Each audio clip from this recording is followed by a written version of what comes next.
Hi guys, it's Claris and welcome to another video with me. In this video, I am going to be touching on four tips that we are going to be using to create and continue in our journey of loose florals. These right here are all the loose florals that I have been doing over the past few weeks.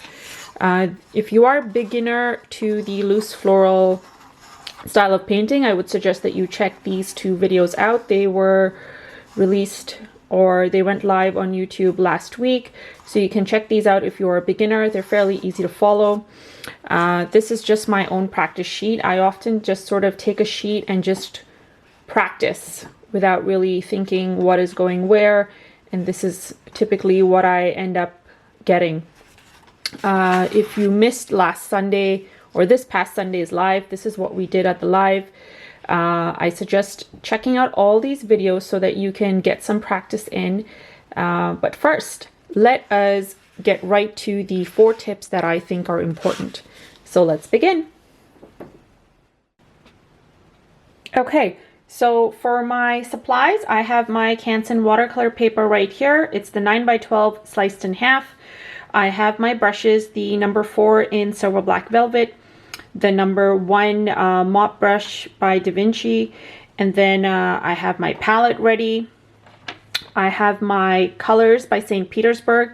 We have the golden, we have cadmium medium lemon, we have yellow ochre, this is green, this right here is burnt sienna, and last but not least we have the English red. And so we are ready to begin. So for this exercise, I thought it best that we try something like a Camella to for me to give you these 4 points. So the first thing that we're going to focus on is color, and I'm going to bring back what I have used, what I've done previously over the past few weeks to show you what I mean. So as you can see, there's different variations of color, and when it's a loose style of painting, it's very organic, the shapes. There's not a lot of attention to detail, while there is some detail, but these are the areas where you would consider you're giving it detail. So colors is one thing. So you can see there's like complementary colors, so that's one thing what we're going to be focusing on. Number 2 is texture. Now texture is obtained by having these little kind of dots, for instance, going back in and adding like a darker color to the painting, giving it little details like that. That's considered texture. Number 3 is the shapes. As you can see, we've got lots of different kinds of shapes. We've got thick shapes, we've got thin shapes, we've got linear looking shapes, we've got rounded shapes. And again, this is what makes and enhances a painting as well. And fourth but not least is negative space. What actually makes this and brings this all together is the amount of white space that we have in here. So let's focus in on all these things, keeping these things in mind, these 4 points in mind, and let's start our Camellias.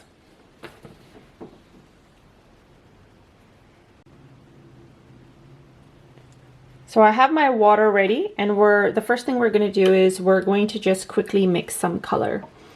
And for the first color, I am going to mix a little bit of my golden and put it in there. And then I'm going to get a little bit of my cadmium medium lemon, mix that in there as well.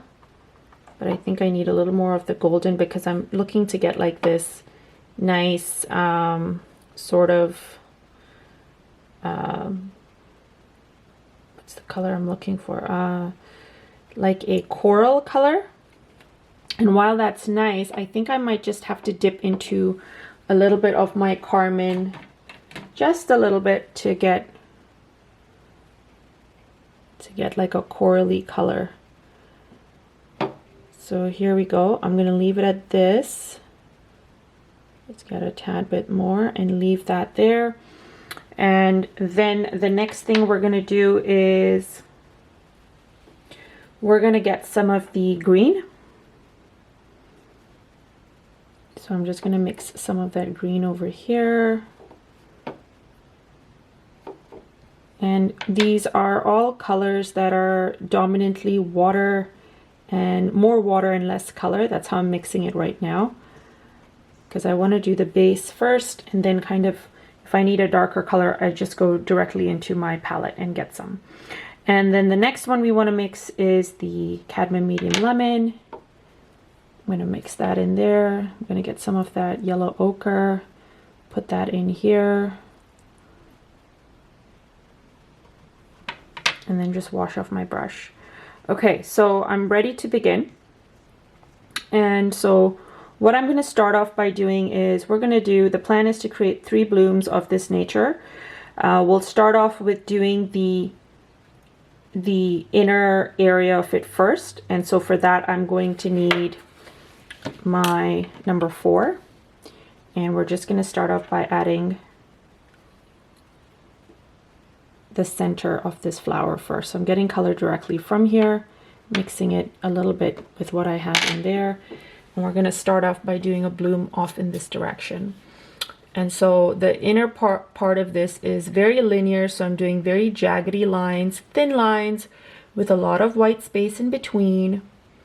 And I'm going to go ahead and do these linear lines kind of happening in a circular, oval-y manner. Oval shaped manner. Oval-y is not a word. So I'm just going all around. Lots of white space in between. And then I'm going to get a little bit of that yellow ochre as well happening, and then just add a little bit of it on the inside and make the inside like slightly tinier little dots or linear lines. I just want it to kind of seep into the lemon that the cadmium lemon that we have. And again, adding, so this is where the first thing comes into play, is color. And the little lines we're doing is texture, and the white space is the negative space that I was talking about.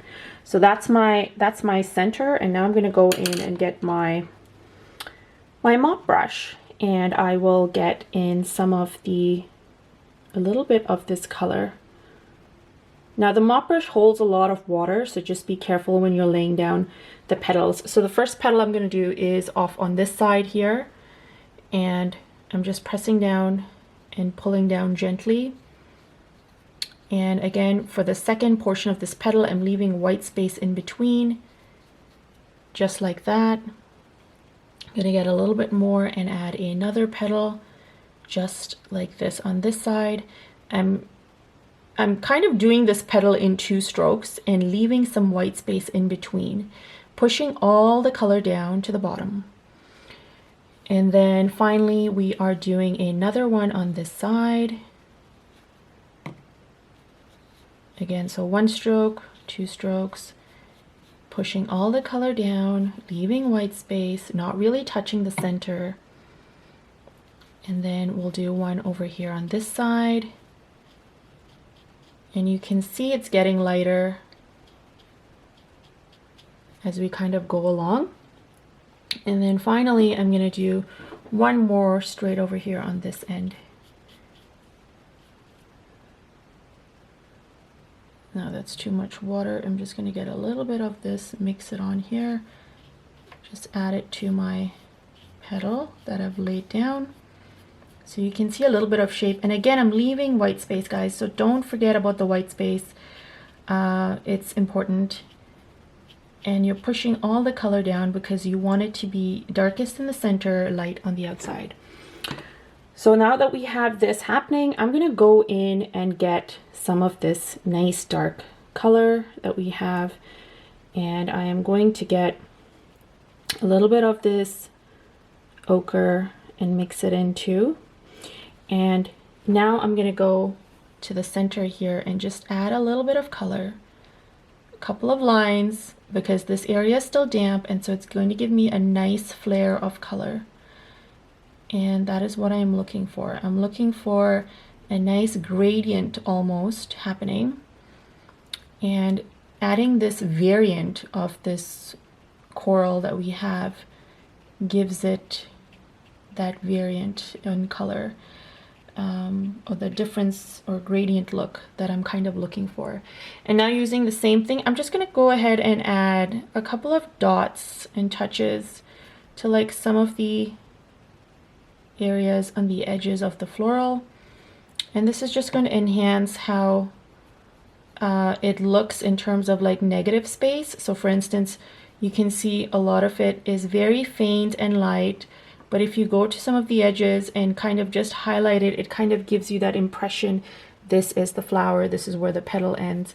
And so that's exactly what I'm looking for, and that's perfect. So using those three principles, we have created a camellia.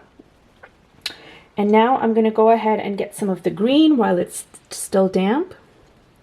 And I want to get some of that green happening right here. And I'm going to do a stem, leaving some white space. Okay, this green is too light. I want it to be darker because now we can have some good contrast happening. So I'm doing a stem right this way. And I'm going to make sure that it's darker at the top and then kind of just blends down into like a lighter version of it. And now I've noticed that you need a little bit of a slight variation of the green for the top of the flower, so I'm just going to mix a little bit of that cadmium lemon and create like a slight green stroke happening from out of the flower. Then getting some more of the green just on the tip, I'm going to extend this at the top. And again, you have these nice two variations of green that like really add something nice to the whole picture. So I'm adding a leaf right here, very loose. Then I'm adding another one right here, very loosely.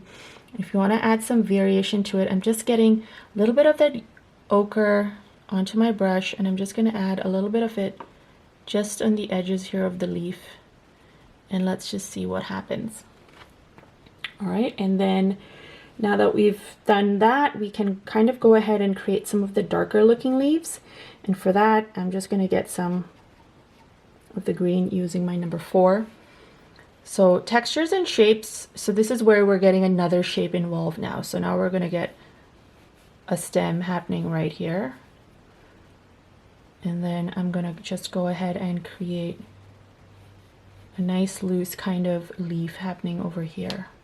So pressing down, I've kind of just stroked out, getting some of the water on the tip of my brush, doing another stroke to close off this leaf, but I'm pushing all the color down to the bottom of that. Then I'm getting some more of the color, and I'm just going to create a very loose looking leaf right there. Again, you can see how there's like a little bit of white space right there. Now I'm going to get a little bit of that lighter green that we have, and I'm going to create another leaf here. So I've done one stroke of the leaf. Now I'm going to create the other stroke and just pushing all the color down. Now I'm just going to turn this over to do one more leaf, kind of just flowing out this way. So there we go. I'm going to get some darker color and just add it to it to create the second portion that closes off this leaf. And you can sort of taper off the edge of the leaf and give it some direction or not. It's entirely up to you how you like to do that. So we have 3, and I always like to do odd numbers. So I'm just going to get a very light stroke here and add another leaf. And just leave it that way without giving it too much detail. But you can see how it's kind of drawing off into this very pretty kind of stained watery color look. And again, that is the essence of loose watercolor. So now that we've done that, so we've got different kinds of shapes happening, we have different kinds of color, and we have white space that really, really works for us. Now I want to introduce one more thing. Now we've already done the whole light and dark contrasting for the colors. But in terms of leaves, if you want to show some that are kind of in the background, let's get a color like that. So I'm mixing a little bit of that cadmium lemon in here, and I'm just going to add another stem kind of just protruding from here. I wanted it to be a lot thinner, but I guess c'est la vie. And I want it to be very light, so I'm going to mix a little bit more color, take off a lot of water from this brush, and I'm just going to create very thin strokes, kind of coming down, very light. I'm just drawing from the color that we have on the stem here, and I'm creating these little linear lines, pushing the color around so that it isn't too dark or too dark. Yeah, and I'm just giving this piece a little bit of additional texture, and you can see that it's kind of fading off. As I go higher, it's getting a lot lighter because I'm not introducing additional color to it, and I'm pushing all the color down. And so again, now we've created another element with like different kinds of texture on there. Okay, so continuing on, we're going to use some of the same color that we've mixed in here. I know I've contaminated some of my yellow ochre, so I'm just mixing in a little bit more of that lemon to get that color, maybe even get a little bit of that carmine, so I'm getting the same hue. And this next floral I'm going to create by doing the outer first, then the inner, so because I have the color mixed up, and I'm going to use my number 4. So let's create this flower happening over on this end at the top, and I'm just going to go ahead and have it do one stroke down, then adding a little bit of water. I'm going to create that second stroke and pushing all the color down. Then I'm going to get another happening right here, and I'm leaving space between the two petals and pulling it downward. Then I'm going to do another one right here, and then I'm just doing like a hint around this leaf area here. And then for this 5th one, I'll just have a very like flowy version of that one here, just like that. And then finally for the center, we're going hardcore with the yellow. And I'm just going to do some yellow strokes as best as I can. It's all pretty damp still, so it's going to be a lot of blending happening.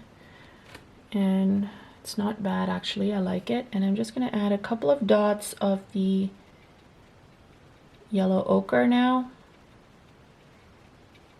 In fact, I might even wait for this to kind of dry up some more and then go back in with the yellow ochre and do some more linear lines just to kind of intensify that.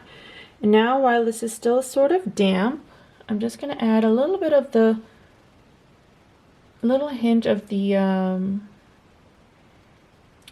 ochre mixed in with the golden, just in the bottom areas by the yellow bit.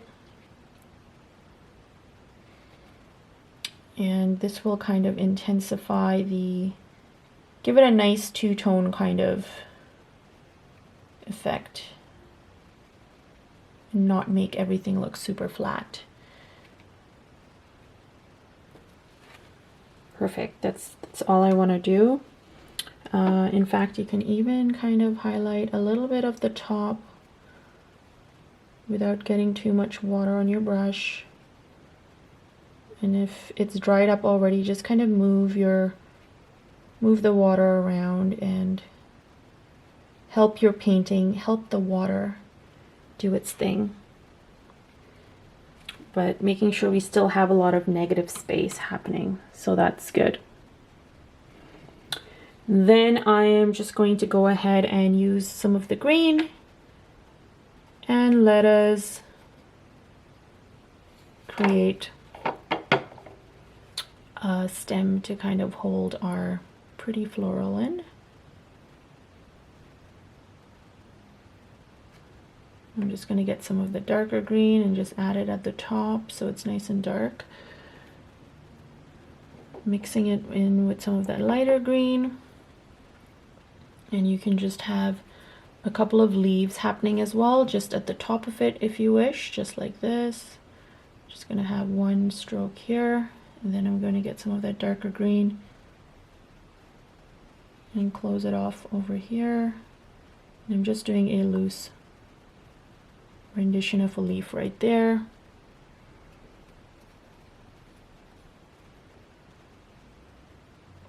And notice I'm trying to like touch the petal just a tiny bit so it kind of seeps into the leaf, but at the same time I don't want to get too close to it so that, you know, the negative shape effect, the negative space effect still works, and I don't want it to wholly blend, so fully blend. Okay, perfect. So we have that. Now let's just do one more stem of leaves. Now, yeah, let's do one happening like leaves just kind of coming out this way.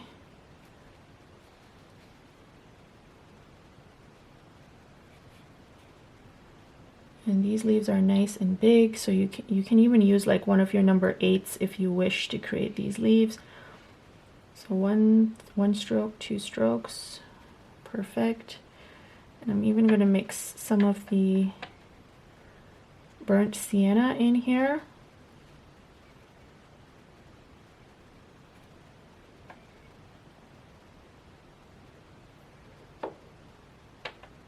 Getting a little bit more of that burnt sienna now, and I'm just going to create a leaf right here, pressing down, trailing off, starting with the second one and just pressing down, trailing off, pushing all the color down here. And then finally for this third one, we'll just do like a tiny one happening right there. And then I'm getting the second color of green and just closing off that edge. So we have this nice mixed array of colors happening. So we have that, and then I think we can get away by just creating a couple of more of these loose renditions of these, what am I calling them? These additional linear leaves that we have. And let's create one happening over on this end. But I don't want to overpower anything because I want these to just be very, very soft and very light. So that's what I'm going to do. I'm just going to leave them very soft and light and not have them interfere with any of the others. You don't really have to like create any additional lines for them. I'm just kind of doing very light ones. But look how delicate and cute this is. And you can sort of end off, I know I said we'll just do one more, but I think why not just create a bud as well while we're at it, and we already have some additional color left over. So I'm just mixing some very loosely, and I'm just going to create a very tiny bud happening right here. And then getting some of the green, I'll just have some linear lines happening outside the bud, kind of just framing it, and then give it like a rounded bottom, and then it can kind of go downward towards this petal and just kind of end off that way. And I'll just extend it here so it looks like it's going in with this right here. And now if you want to add some additional green to this because it's so light, just take just dip a little bit of your brush or the tip of your brush into the dark green and just add some to this area because it is damp, and you'll get a nice flow happening, and it'll give you this nice marbly look almost. And again, it kind of enhances the whole floral, and it's pretty because again you're getting like this nice effect. Now this area kind of turned out to be slightly bigger, but it's okay because we're doing a very loose version of this, so it's all good. So that's it. I decided to continue, and I hope you guys enjoyed this tutorial. Guys, let me know in the comments below if you have any questions, what you thought of this tutorial, and if you kind of got the concept. How are you doing with your loose paintings? I love to hear from you guys. You can follow me on Instagram and Facebook. My Instagram handle is HelloClariceG. And as always, thank you so much. I really appreciate you subscribing to my channel and following me and liking the videos as well. So we'll chat soon, guys, and have a lovely, lovely Thursday. Bye!